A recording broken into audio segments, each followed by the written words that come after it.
Hello and welcome to the channel. Full chapter explanation of the chapter The Wit That Own Hearts. The Vijayanagar Empire was renowned for its glory, wealth and cultural achievements.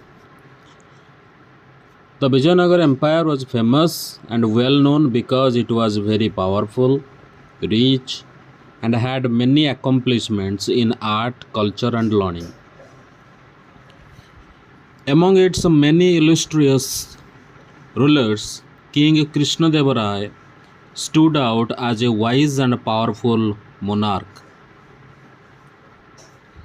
Out of all the great and famous kings who ruled the empire, King Krishnadeva Rai, who ruled from 1509 to 1529 CE, was especially notable for being both intelligent and strong as a ruler. His reign is often referred to as the golden era of the Vijayanagar Empire, a time when art, literature and architecture flourished. The period during which he ruled is called the Golden Era because it was a time of great success and growth in art, writing and building beautiful structures. A great patron of learning, Krishnadeva Rai was not only an eminent warrior but also a gifted poet. The Krishnadeva Rai strongly supported education and knowledge. Besides being a famous and skilled fighter, he was also a talented poet. His works such as the epic Amukta Malyada and the Sanskrit drama Jambavati Parinayam are acclaimed even today. His literary creations, including a long poem called Amukta Malyada and a Sanskrit play named Jambavati Parinayam, are still respected and praised by people today. Krishnadeva Rai's court was home to 8 celebrated poets, collectively known as the Ashtadiggajas. The king's royal court included 8 famous poets who were highly respected.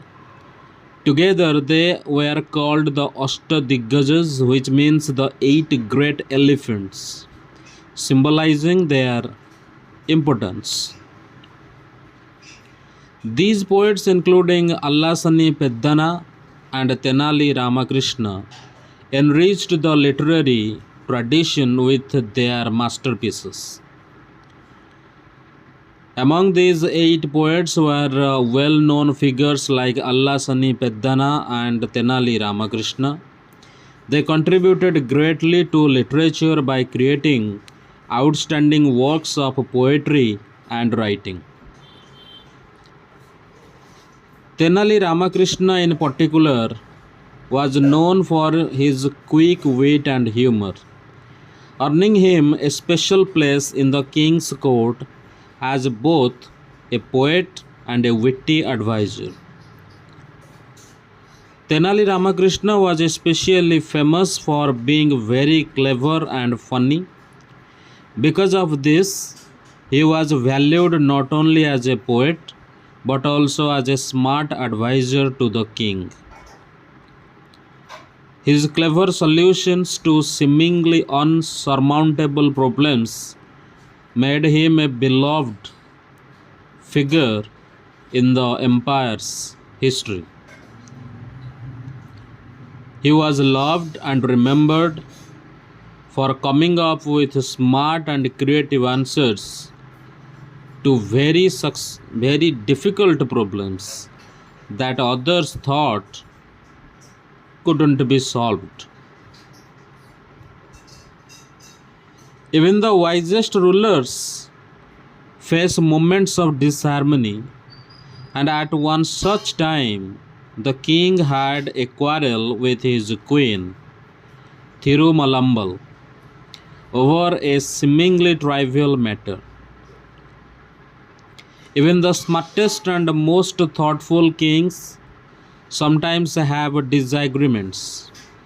Once, the king argued with his queen, Thirumalambal, about a small or unimportant issue. For weeks, he didn't utter a single word to her, and in his frustration, stopped visiting her altogether. For many weeks, the king didn't speak to the queen at all, and because he was upset, he completely stopped going to see her.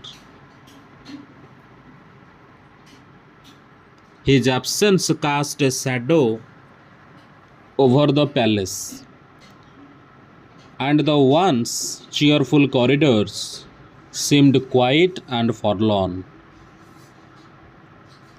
Because the king was not around, the palace felt gloomy and sad. The hallways that used to be lively and happy became silent and empty. Thirumalambal, distraught and upset, tried her best to resolve the issue but failed.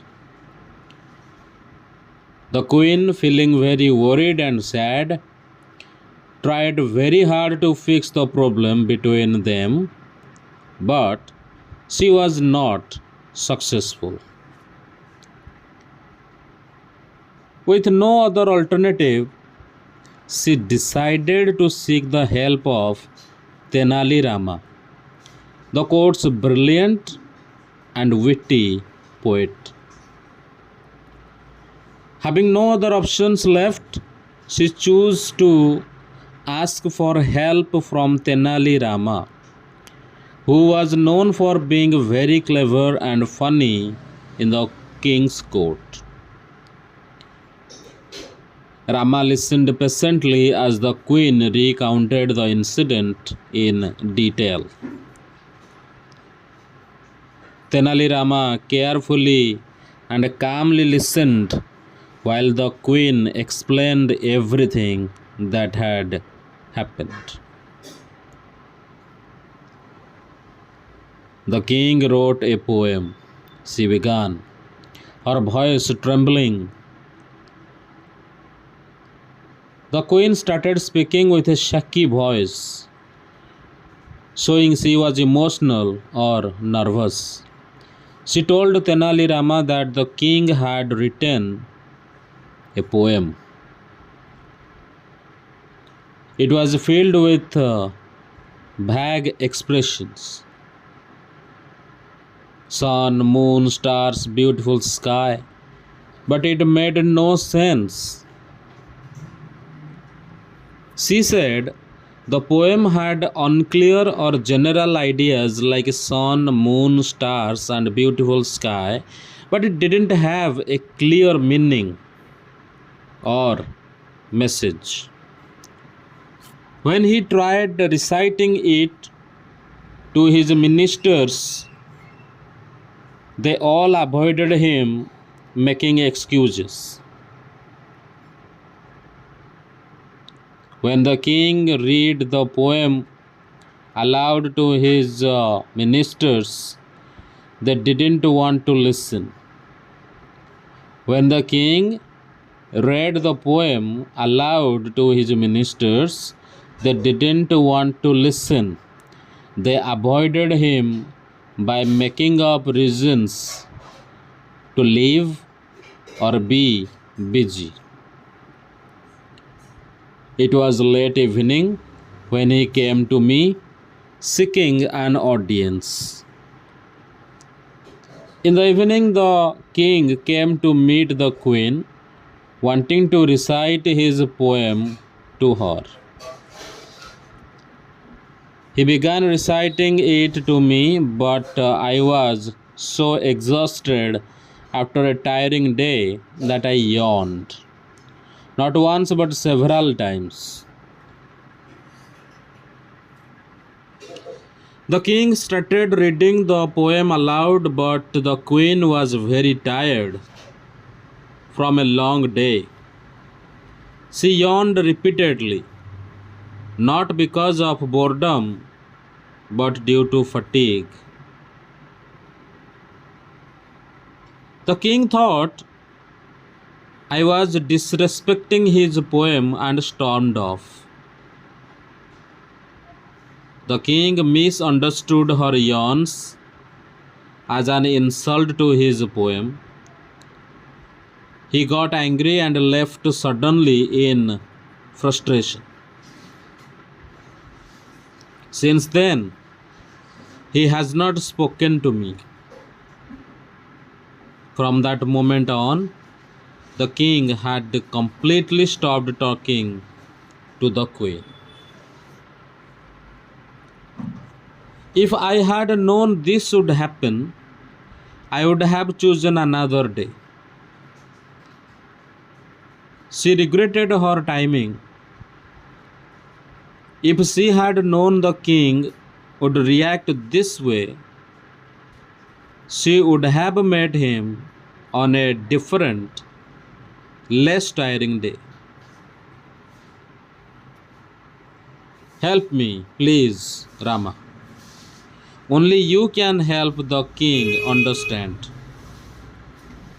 She pleaded with Tenali Rama to help her.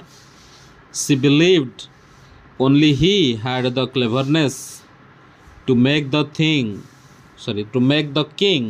see the truth and fix the misunderstanding. Rama nodded thoughtfully. If you like, I will try my best to resolve this matter, Your Highness. But this needs a well planned approach, and I may need time to find the right strategy.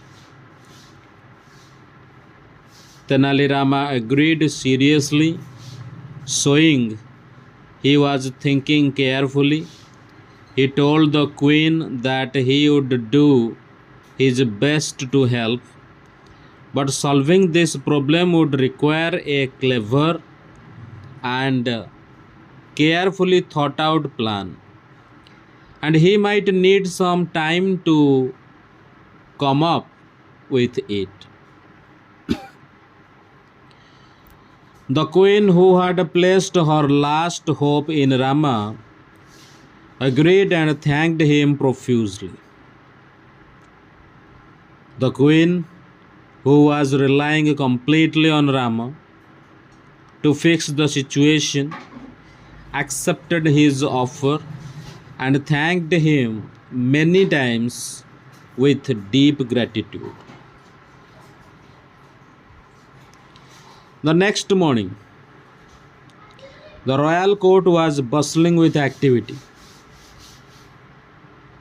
The following morning, the king's courtroom was full of energy and movement as people were busy with their duties. Ministers, scholars, and courtiers filled the courtroom, its intricately carved pillars towering towards the high ceiling.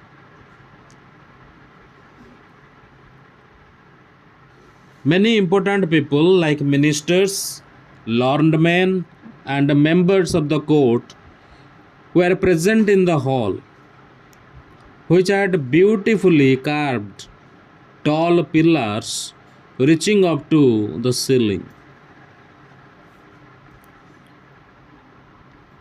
Rays of sunlight streamed through the open windows, illuminating the floor adorned with exquisite rugs. Sunlight came in through the windows and lit up the floor, which was decorated with beautiful, high quality rugs. Despite the lively chatter, a tension hung in the air. Even though people were talking about and the room was active, there was an uneasy or uncomfortable feeling, as if something was still wrong.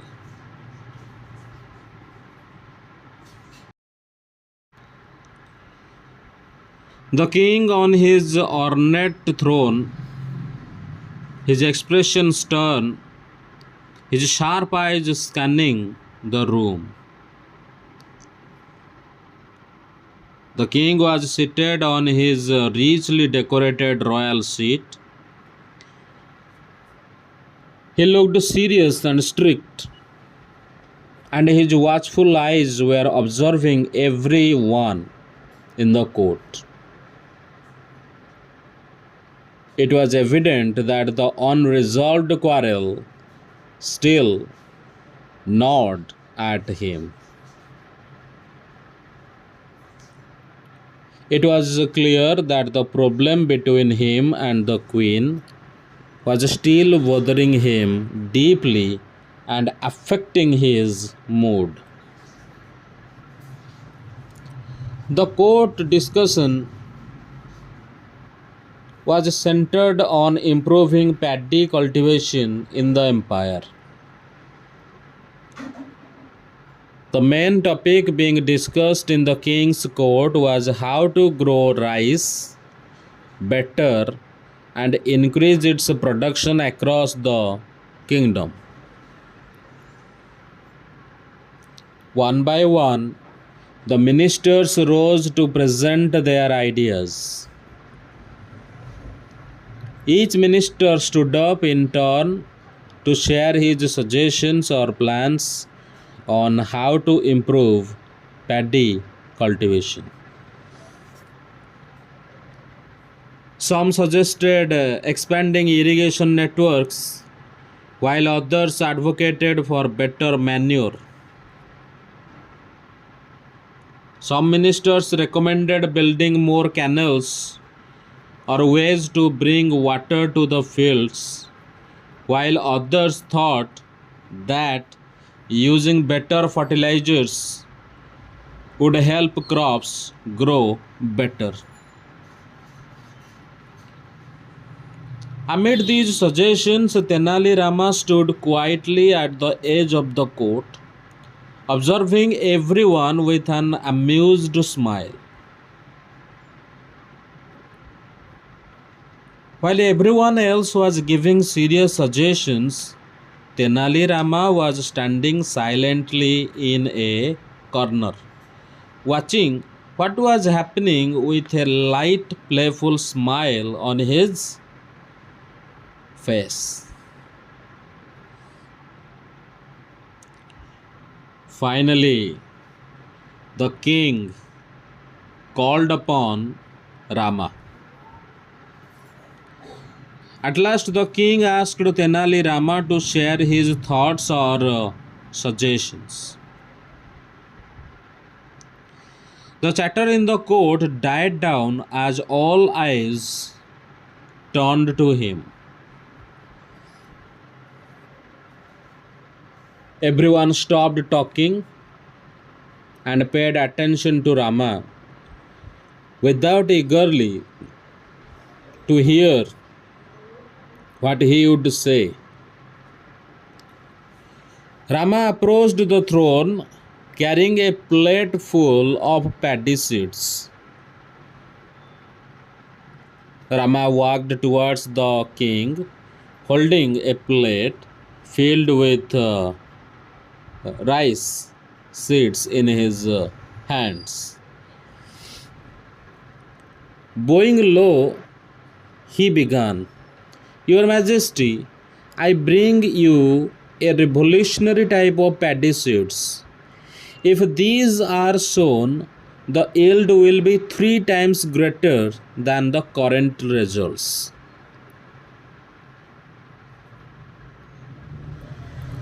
Bowing respectfully, Rama spoke to the king and said that the seeds he had brought were special and new.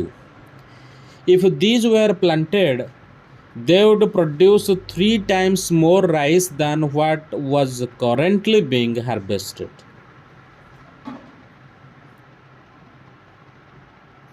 A murmur swept through the room. There was a soft collective sound of people whispering and reacting to what Rama had just said.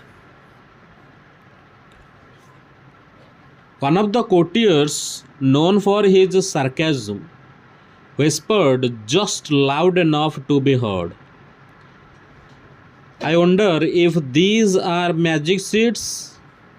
Next, he will claim they grow without water.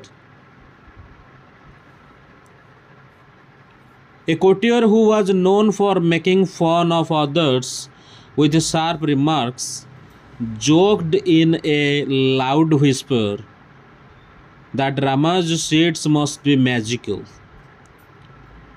He mocked Rama by saying maybe maybe Rama would next say the seeds grow without any water. Another muttered, perhaps he found them on the moon. Another person in the court added to the mockery by joking that the seeds were so strange they must have come from the moon, which is an impossible idea. Snickers rippled through the court. Many people in the court quietly laughed or giggled at the sarcastic remarks. The king frowned, unimpressed. That sounds absurd, he muttered. The king showed his displeasure by frowning. He softly said that Rama's claim sounded foolish or unimaginable.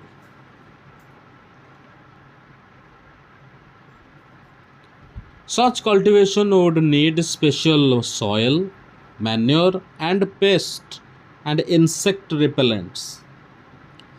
If by chance something were to go wrong, our farmers would suffer. The king reasoned that growing such highly productive crops would require excellent soil, good fertilizers, and protection from pests. If anything failed, the farmers could be badly affected. Rama smiled, unfazed.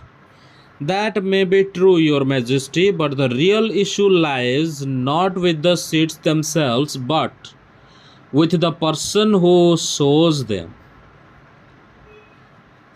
Rama stayed calm and continued smiling, showing he was not disturbed by the jokes or criticism. He agreed that the king had a point, but cleverly added that the bigger problem was not the seeds, but the attitude, skill, and mindset of the person planting them. This hinted at a deeper message, possibly related to the king's misunderstanding with the queen.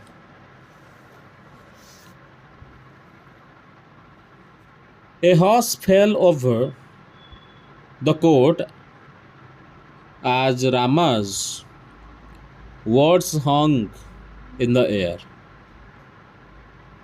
Everyone in the courtroom became silent, thinking about Rama's statement. His words made a strong impact, and the atmosphere became serious and thoughtful. The king's eyebrows furrowed. What is wrong with the person who sows the seeds? Speak clearly, Rama, he roared. The king frowned in confusion or annoyance. He demanded that Rama explain exactly what he meant by saying what the problem lay with the person planting the seeds. His voice was loud and commanding.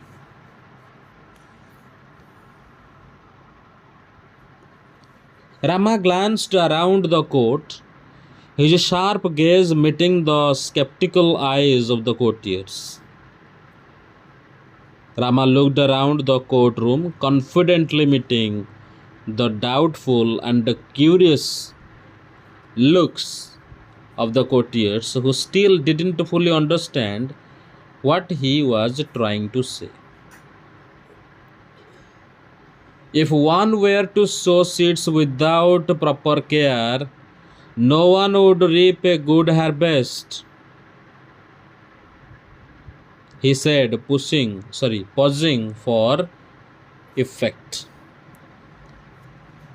So, Ramanatha explaining with a wise tone, if someone plants seeds carelessly or without attention, they can't expect a good crop.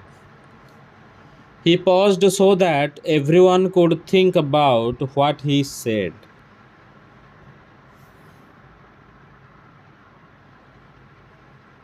And what if the person had a habit of yawning before sowing? Wouldn't the seeds scatter unevenly?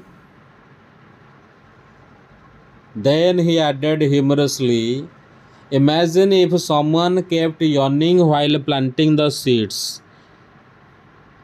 Then the seeds might fall unevenly or in the wrong places. This playful line hinted at the queen's innocent yawns. The court erupted into laughter, the earlier sarcasm replaced by genuine amusement. Everyone in the courtroom burst out laughing, not sarcastically this time, but with true enjoyment, impressed by Rama's cleverness. Even the king, caught off guard, sighed and instinctively yawned. The king, without meaning to, was so relaxed or amused that he let out a sigh and yawned, just like the queen had done earlier. Rama watched him keenly, then continued, Your Majesty, is there anyone in this world who doesn't yawn? It is as natural as breathing. Rama, noticing the king's yawn, used the moment wisely. He pointed out that yawning is a natural human action, something everyone does, just like breathing, and that it shouldn't be seen as an insult.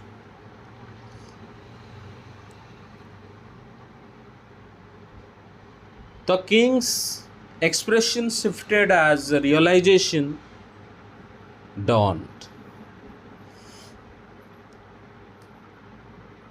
The look on the king's face changed as he finally understood the truth of what Tenali Rama was trying to say. His mind raced back to the quarrel with the queen. He started remembering the argument he had with Queen Thirumalambal.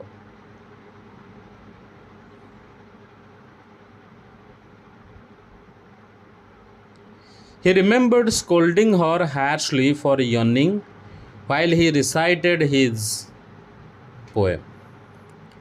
He recalled how he had angrily rebuked the queen just because she yawned while he was reading his poem aloud to her.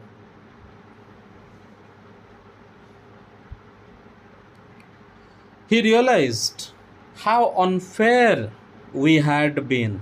He had been. The king understood that his behavior had been unjust and unreasonable. If I had known that yawning was not a sign of disrespect, I wouldn't have taken her gesture so personally, he thought, regret filling his heart. He thought to himself, if I had known earlier that yawning was just a natural action and not an insult, I wouldn't have been so hurt or angry. He began to feel deep regret and guilt. That evening, the king approached the queen with a softened expression. Later that day, the king went to meet Queen Thirumalambal, looking calm and kind instead of angry. Thirumalambal, he began, his voice gentle. I have seen foolish. I have been foolish. I see how that I see now that I overreacted. I let my pride blind me. I am so sorry. He addressed the queen tenderly and admitted that he had acted foolishly. He confessed that he had overreacted and allowed his ego to control his actions. He then sincerely apologized.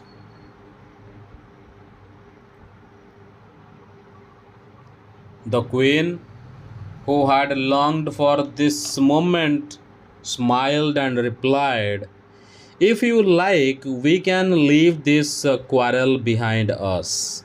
I would very much like to listen to your poem. The queen, who had been waiting and hoping for reconciliation, smiled warmly. She agreed to forget the argument and expressed her interest in hearing the king's poem again, showing forgiveness and affection. Rama, who had orchestrated this settlement, felt victorious. Tenali Rama, who had cleverly planned and guided the king to this peaceful resolution, felt proud and successful. The king and the queen later presented him with valuable good gifts for his service. As a token of their gratitude, the royal couple gave Tenali Rama expensive and precious gifts to thank him for helping solve the problem. The royal couple's bond was restored, and the palace brimmed once again with joy and laughter.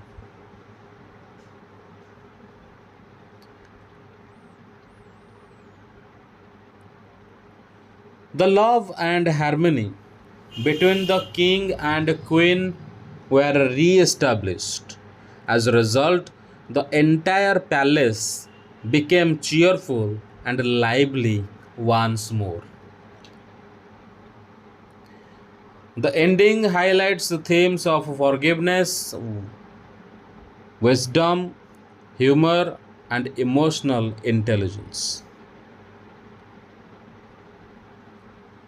all through Tenali Rama's clever intervention.